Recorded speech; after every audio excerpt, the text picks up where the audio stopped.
online classes.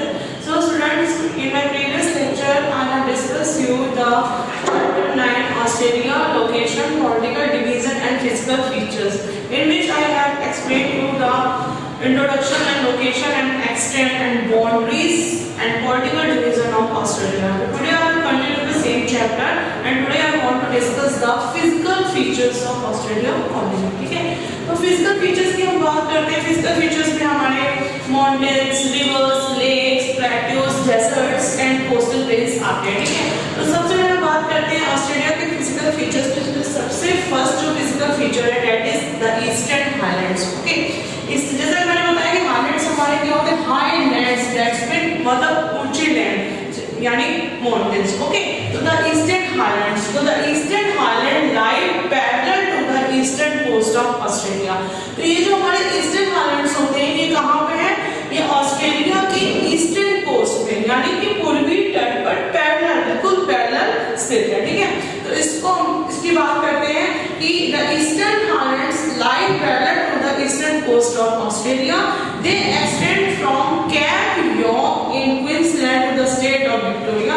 तो ये कहां से, इनका अगर एक्सटेंशन की बात करें तो ये कहां से शुरू होते हैं, ये क्वींसलैंड के कैप यॉर्क से शुरू होते हैं और विक्टोरिया स्टेट तक जाते हैं और उसके आगे भी ये कंटिन्यू होते हैं along the southern side of the shallow bay state. तो इसमें दे इंक्लूड, तो इसमें हमारे कौन-कौन से रेंजेस आती हैं. फर्स्ट है the Great Dividing Range and the second is the great Barrier Reef. ठीक है, फर्स्ट की हम बात करते हैं the Great Dividing Range. Okay, तो ग्रेट डिवाइडिंग रेंज जो हमारी होती है they form a formidable barrier to the easy settlers. तो ये जो हमारी ग्रेट डिवाइडिंग रेंज है ये फॉर्म करती है एक बैरियर को, एक मतलब कि प्रेरी की तरह ये वर्क करती है अर्ली सेटलर्स के लिए. ठीक है, एंड वर नोन एज, और इसको कहा जाता है द ग्रेट डिवाइडिंग रेंज. ठीक है, earlier the original ranges consisted of folded rocks but ever since they have been subjected to weathering and erosion. तो पहले क्या होता था कि जो हमारी रेंजेस होती थी वो क्या होती थी, ओरिजिनल रेंजेस होती थी. ठीक है, मतलब जो कि फोल्डेड रॉक से कंसिस्ट हो जाती थी. लेकिन धीरे धीरे क्या होता गया, वो वेदरिंग की वजह से, वेदरिंग जैसा मैंने आपको बताया है कि decomposition of rocks bye weathering factors, जैसे कि हमारे टेम्परेचर हो गया, फ्रॉस्ट हो गया, तो इसकी वजह से क्या होता है कि वेदरिंग हो जाती है और इरोशन, जैसे मैंने बताया कि माउंटेन्स हमारे क्या हो जाते हैं, इरोड हो जाते हैं bye running water, melting of glaciers, blowing wind की वजह से क्या हो जाता है, हमारे माउंटेन्स इरोडेड हो जाते हैं. तो पहले क्या होता था, पहले जो हमारी रेंजेस होती थी ये हमारी नेचुरल रेंजेस होती थी, ओरिजिनल होती थी, ये किससे कंसिस्ट होती थी, ये हमारी फोल्डेड रॉक से कंसिस्ट होती थी. लेकिन धीरे धीरे by the weathering and erosions they are eroded. ठीक है, their surface is more like a plateau. तो इनका जो सरफेस होता है इन रेंजेस का कैसा लगता है, प्लेट्यू की तरह होता है, sloping towards the Pacific ocean. और अगर इनके स्लोप की बात करें इन रेंजेस के, तो इनका स्लोप यानी इनकी ढाल किस तरफ होती है, पैसिफिक ओशन की तरफ. ठीक है, तो Mount Kosciuszko in New South Wales is the highest peak in Australia. ठीक है, तो न्यू साउथ वेल्स के में जो माउंट कैचेस्के है वो हमारे क्या है, ऑस्ट्रेलिया की हाईएस्ट पीक है. That height is 2230 metre. Okay, तो in New South Wales and in the north east of Victoria, तो न्यू साउथ वेल्स और विक्टोरिया के अगर हम नॉर्थ ईस्ट की बात करें तो many peaks are snow covered. तो वहां पे बहुत सी स्नो कवर्ड पीक्स भी पाई जाती हैं, are known for winter sports. तो उनको एंड जो कि बहुत ही जानी जाती है विंटर स्पोर्ट्स के लिए. ठीक है, तो in New South Wales the Great Dividing Range is known as Blue Mountain. तो इसलिए न्यू साउथ वेल्स में, न्यू साउथ वेल्स में ये जो हमारा ग्रेट डिवाइडिंग रेंज है इसको हम लोग ब्लू माउंटेन्स भी कहते हैं. Okay, blue mountains. Why they are called blue mountains in New South Wales? Because there are so many snow-covered peaks, and that is the attraction for winter sports. That's why it is also called blue mountains in New South Wales. ठीक है, तो ये हमारी क्या हो गई थी, ये हमारी द ग्रेट डिवाइडिंग रेंज है. इन विक्टोरिया, विक्टोरिया की बात करें तो in Victoria state they are called Australian Alps. Victoria state में इनको हम लोग क्या कहते हैं,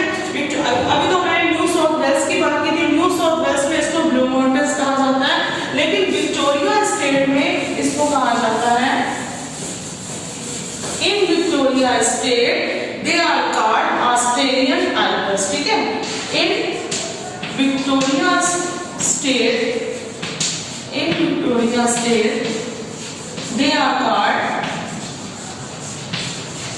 they is represent two great dividing range. Okay, so they are called Australian Alps,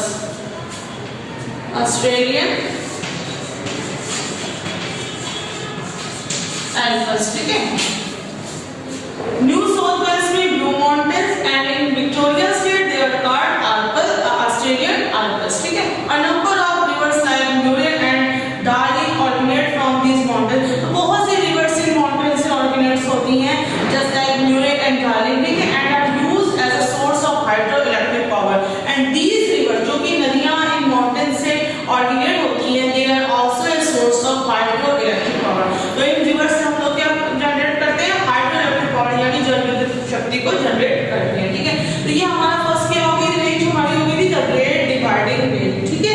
तो ग्रेट डिवाइडिंग रेंज की जो हमारी हाईएस्ट पीक है Mount KGSK in New South Wales is the highest peak in Australia, that height is 2230 metre, and in New South Wales these dividing range are called Blue Mountains, and in Victoria State they are called Australian Alps. Okay, now next range is the Great Barrier Reef. The Great Barrier Reef.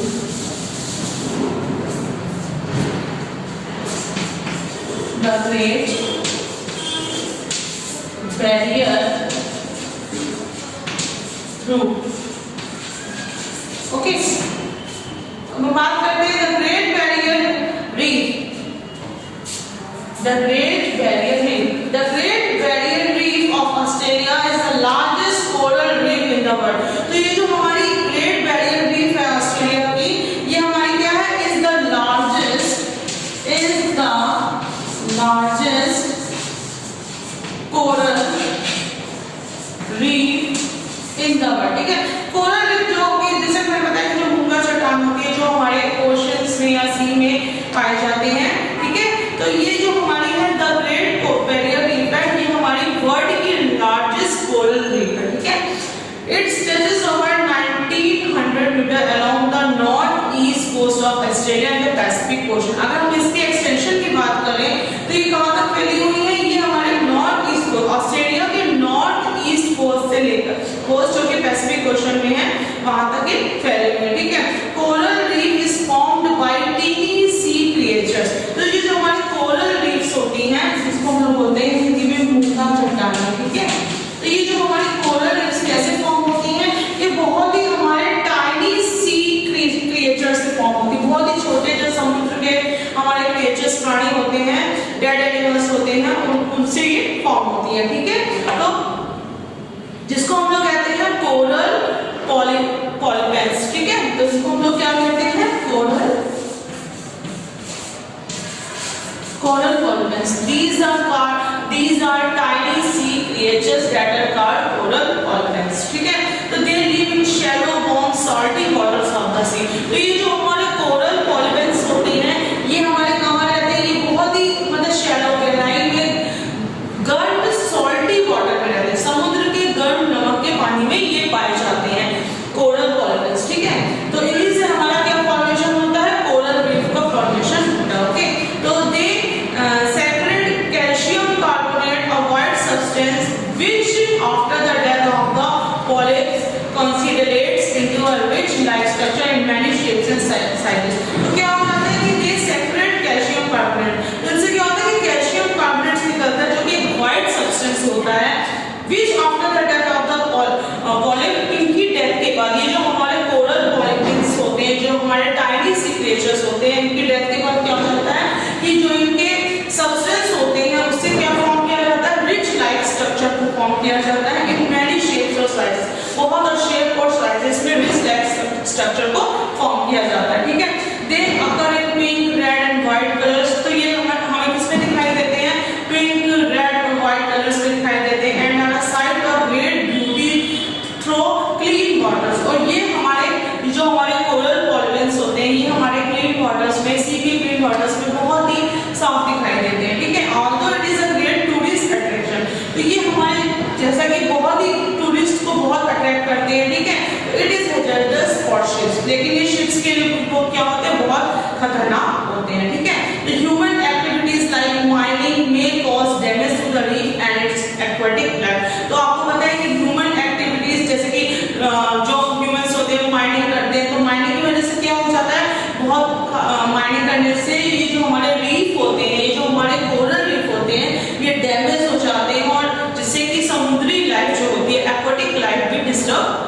है। Okay, तो ये हमारा क्या था, great Barrier reef. Okay, मैंने दोनों चीजें आपको समझा दी कि हमारे जो ईस्टर्न हाईलैंड्स में हमारे क्या होते हैं, the Great Dividing Range and the second is the great Barrier reef. तो ग्रेट डिवाइडिंग रेंज को हम लोग क्या कहते हैं, क्या होती है, एक फॉर्मिडेबल बैरियर होती है, और in New South Wales these are called blue mountains, and in Victoria state these are called Australian Alps. And the second is the Great Barrier Reef. तो Great Barrier Reef हमारे क्या होती है, is the largest coral reef in the world. Okay, coral reef is formed by tiny sea creatures that are called coral polyps. They live in shallow, warm, salty waters of the sea. ठीक है, now next physical feature is the central lowlands. The central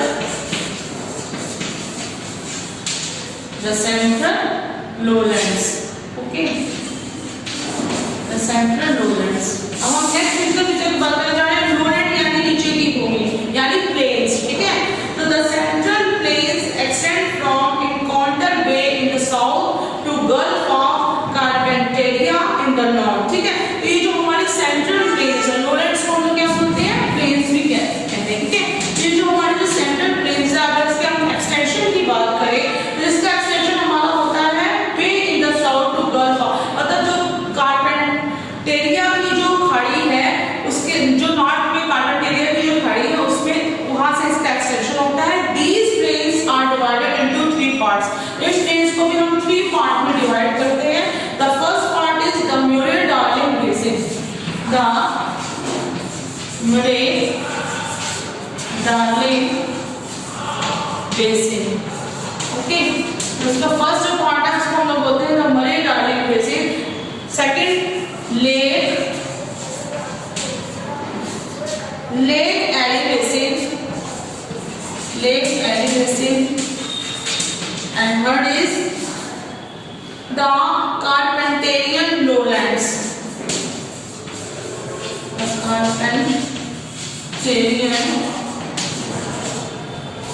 The Carpentarian lowlands.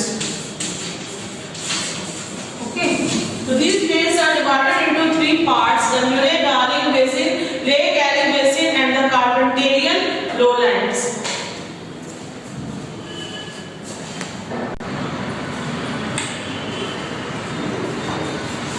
First इसके division की बात करते हैं, the Murray-Darling Basin. ठीक है, the Murray-Darling Basin is a rich agriculture area. तो ये जो हमारा Murray-Darling Basin है, ये बहुत ही रिच एग्रीकल्चर एरिया है ऑस्ट्रेलिया का. It gets its ample water supply for the river. इससे बहुत ही ज्यादा रिवर्स को क्या होता है, वाटर सप्लाई होती है. Murray together with its tributary, तो Murray जो रिवर है वो अपनी सहायक नदियों के साथ क्या करती है, ड्रेन होती है nearly the whole of south east Australia. मतलब ऑस्ट्रेलिया के साउथ ईस्ट में Murray जो रिवर है अपनी ट्रिब्यूटरीज के साथ ड्रेन होती है. The river Darling and Murray are snowfed rivers. तो ये जो हमारे रिवर है Darling और Murray, ये हमारी क्या है, स्नोफेड रिवर्स हैं जो कि ऑरिजिनेट होती है सदर्न एल्बस से. ठीक है, अब सेकंड हम बात करते हैं लेक एरी बेसिन.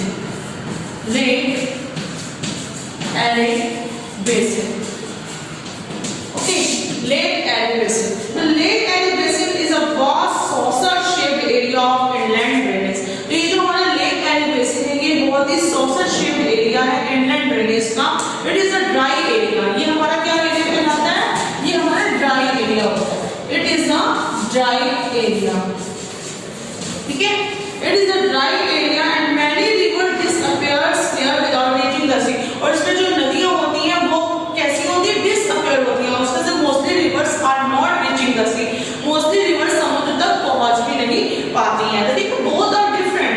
ये जो Murray-Darling Basin है ये हमारा रिच एग्रीकल्चर एरिया है और इसमें जो मोस्टली रिवर्स होती है they are snowfed rivers originating from the mountains. ठीक है, but Lake Erie Basin is a dry area and mostly rivers are not reaching to the sea. Okay, तो mostly जो रिवर्स होती है हमारे समुद्र तक पहुंच भी नहीं पाती है. ठीक है, तो so students, today what I explain, today I explain the physical features of Australia, जिसमें मैंने आपको ईस्टर्न हाईलैंड्स के बारे में बताया था. तो ईस्टर्न हाईलैंड्स में there are 2 ranges, the Great Dividing Range and the great barrier range. And the next मैंने आपको बताया lowlands the beauty Darling basin और लेक एडिकेशन के बारे में बताया। So that's all for today students. I will continue this chapter in my next video. Thank you for attending the class.